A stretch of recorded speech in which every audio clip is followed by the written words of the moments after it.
everybody. I'm Marvin Sprouse. I'm excited to be with you here today. I'm here with an amazing man and a new friend I'm getting to know better every day as we work together, putting a book together that you're going to want to read.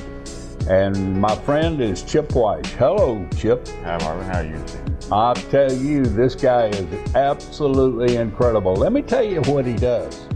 I call him a truth seeker. And I'm just going to turn Chip loose in just a second and shut my big mouth and let you be thrilled as I was with a few of his stories. There's been just so many, but where it all got started all these years is sharing these stories with people at times when I felt compelled. I didn't just, throughout all the businesses I had, I don't know how many 500 employees that I've had over the years, I've always just only spoke and shared these stories when I was really compelled to. But after, up until about a few years ago, I had, my son passed away 3 years ago. And up until that point, I always felt like God wanted me to write a book or to get this story out. And I just didn't know how, when, or where. I had too many businesses. I had, over the years, I had 25 furniture stores. I had the newspapers. I think there was 4 newspapers. The flea market, car lots, it's just, you name it, the painting and remodeling businesses. And I was just always too busy for God, I felt like, to be able to stop and share and to write a book. But 3 years ago when my son passed away, it was at that moment that I knew the time was now. And that's what kind of got me into, stopping everything. I went, took 3 years, closed all the businesses down, basically walked away from all of that and locked myself into an office and spent 8 to 18 hours a day seeking and searching the truth. I wanted to know these experiences that I had, where they come from, where factual, what they were about, what was the purpose, the meaning of them, what the reason for life. There was just so much that I had that was just bottled up inside of me. And because his death really it was knocked the wind out of me, took me to my knees and put me in the perfect position to seek the truth, get into prayer, and it took me to more understanding that this life, there's a purpose and a reason for everything. Every human on this earth has a plan, there's a reason and purpose for it. Isn't that something, Chip?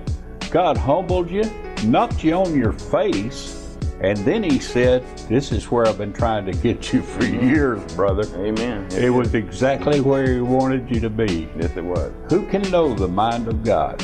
Only God. Thank you very much. Yeah. There's a little phrase that appears over and over again in the Bible, and it's His good pleasure. And that's what happens, His good pleasure. And we talked, this is only the second time that we've talked in depth, and now we're doing it in front of a camera already. And one of the things you told me last week was, you don't believe in coincidence. Absolutely not. Well, here we are, and my wife and your mother and her husband are deep, passionate friends. We love each other. Mm-hmm. And we're doing amazing things for God. And then Carol keeps poking me in the ribs saying, listen, you got to read this, what my son Chip is writing. So I start reading this and I start talking to you, and I agree with her. I say, wow, this is really something. And you're saying that we didn't just happen to meet. Absolutely not. I call it God's alliance. He aligns us up. He's our guider. There is no such thing as a coincidence. And that's what the book also kind of, opens up for the readers to see the truth. I've had this conversation a dozen times with your mom. Mm-hmm. She says some people get saved because they go to a church service and they hear a really dynamic preacher. And I say, God put you in the pew. Yeah. God brought the preacher, and he put you in the pew to hear those words that night when he knew you were finally ready to hear. Absolutely. And you're saying the tragic death and passing of your beautiful son, who you love dearly, was exactly what God wanted for you. Absolutely. Yeah, there was a plan and a reason, and all these experiences. When I went into really soul searching and going deep, what God revealed to me was the most amazing.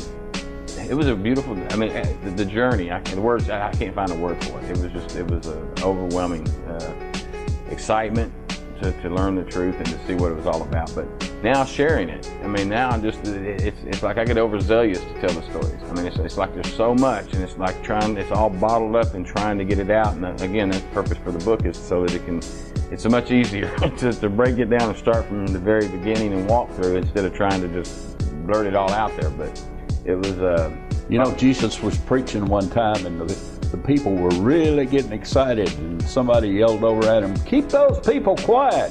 And Jesus said if they were to be quiet, these stones would cry out. Mm-hmm. Because there comes a time when something's got to get out. Mm-hmm. And you use the word compulsion.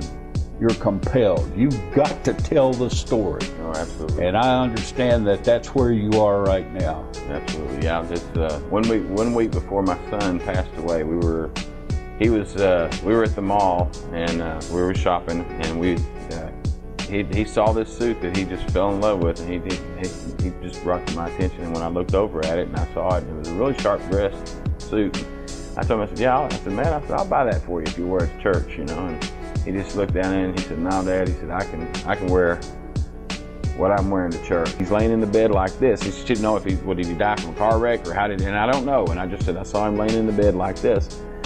And I don't know if God was telling me I need to do something to change him or help it, stop it from happening, or what, but or prepare me for when it did happen. But either way, 2 years later when it did happen, it was between all the events that in my whole life and leading up to that moment, it was like a lightning bolt went off, and it was like, this is it. This is the reason for my purpose in life, and everything, every event that's led up to this experience. It's like it's to draw people to God, to let them know it's about a relationship. It's not about religion. God, there's so much. It's like it's just so much in me that I can't get it all out at once, and I want to, but and unfortunately we have to do it in a book, or if we had, however we do a movie one day, it's just let the story tell itself. But yeah, it's a magnificent walk with God, and understanding how real that walk with God and the relationship that we have, and everyone's missing. Religion destroys that. Religion takes away from that.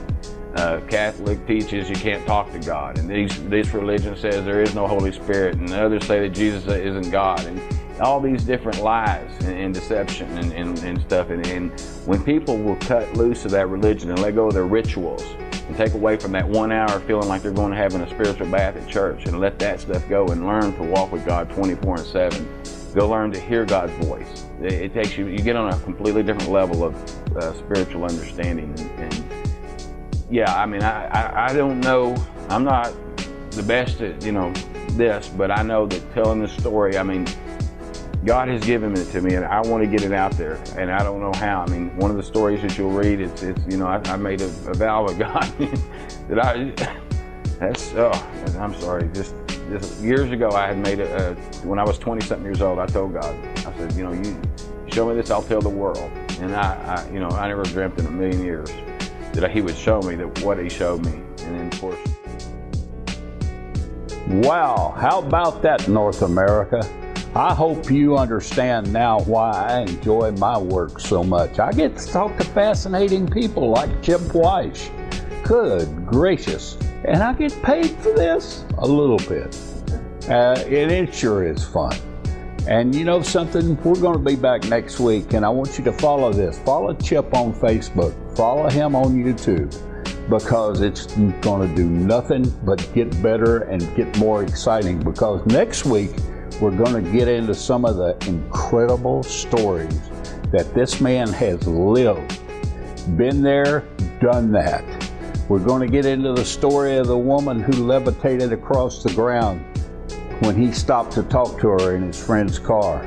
We're going to get into the story of what I call heavenly golf balls. It'll make you laugh, it'll make you feel good, it'll make you want to hear more. We're going to get into the story of the dancing lights. Yes, there were lights dancing around, and Chip and his mother saw them. We'll probably get her on camera to tell you her version of that story. It's a beautiful story. And we're going to hear more about Chip and his exciting life and the revelations he has had about the spirit world. about angels and demons, about good and bad, about God and about Satan. They're all real. Heaven and hell do exist. And Chip is going to tell you about a little excursion he took down to the doorway of hell. And you're not going to want to miss that. Don't miss a single episode. I'm Marvin Sprouse, thanking you so much for joining us in this intimate conversation I've had this afternoon with Chip Weiss. I love you. See you next week.